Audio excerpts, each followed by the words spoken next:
Naperwisyo rin ng malakas na ulan at baha mga taga Valenzuela at Malabon.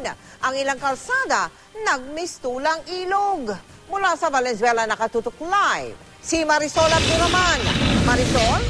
Mel, hindi raw porke sanay sa baha ang mga taga Kamanava ay manhid na sila sa perwisyo at peligrong dulot nito. Sinuong ng mga estudyanteng ito ang ulan at baha kanina sa Dalandanan, Valenzuela. Ang iba, bit-bit ang mga sapatos. Kanya-kanyang diskarte kung paano makakarating sa eskwelahan. Tuloy kasi ang kanilang klase, kahit pa binaha na ang daan papunta sa eskwelahan.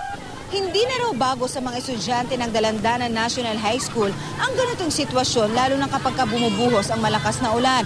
Pero kahit sanay na raw, hindi pa rin daw ganun kadali ang kanilang pinagdadaanan papasok sa eskwela. Yung iba po sa amin nagkaka-leptospirosis po katulad po nung classmate namin. Pero kahit hindi madali, gugustuhin na lang daw nilang mabasa kaysa hindi pumasok sa eskwela. Marami na raw kasi silang hahabuling aralin dahil sa pag-uulan. Nilulumot na ang PU Elementary School sa tagal ng pagkakalubog sa baha. Kaya kabilang na rin ito sa mga nagsuspende ng klase ngayong araw sa Valenzuela.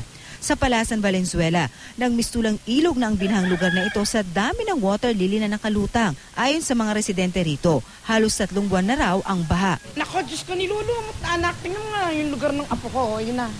Yan eh, nabulok na yung ilalim ng hagdanan. Lubog din ang sementeryo dito, kaya karamihan namumroblema kung paano lilinisin ang puntod ng mga namatay na kaanak, lalo pat malapit na nga ang undas. Ano yung mausoleo eh? Ayun, linis lang. Ang problema, yung dadaanan. Malaki ang tubig. Bagamat biyaya sa kanilang dulot ng baha dahil sa magandang kita, ramdam na rin daw ng mga tricycle driver ang perwisyong dulot ng matagalang baha sa Navarrete Street. Dito, sa gilid, dyan. Eh, hindi kami makaparada kasi nga malaki tubig. Perwisyo kami. Hirap ang hanap buhay, hindi nga kumikita eh. Ayon sa lokal na pamahalaan ng Valenzuela, tuloy-tuloy ang kanilang pag-upgrade sa mga kalsada rito. Pero talaga raw mabagal humupa ang baha dahil ang lungsod ang nagsisilbing catch basin ng kalapit na lugar gaya na lamang ng Bulacan. Ganito rin halos ang sitwasyon sa ilang lugar sa Malabon. Umaangal man ang mga residente at negosyante, wala naman daw silang magagawa. Dahil sa baha dulot ng pag-uulan, kinansila ang klase sa elementary at high school sa mga pampublikong paaralan sa Malabon.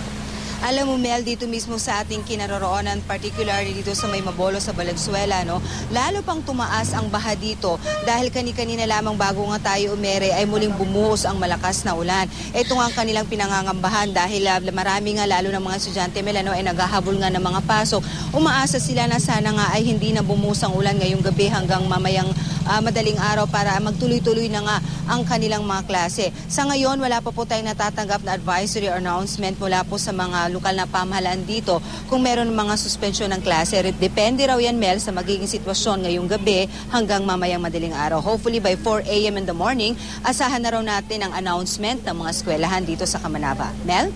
Sana nga. Maraming salamat sa iyo, Marisol Abduraman.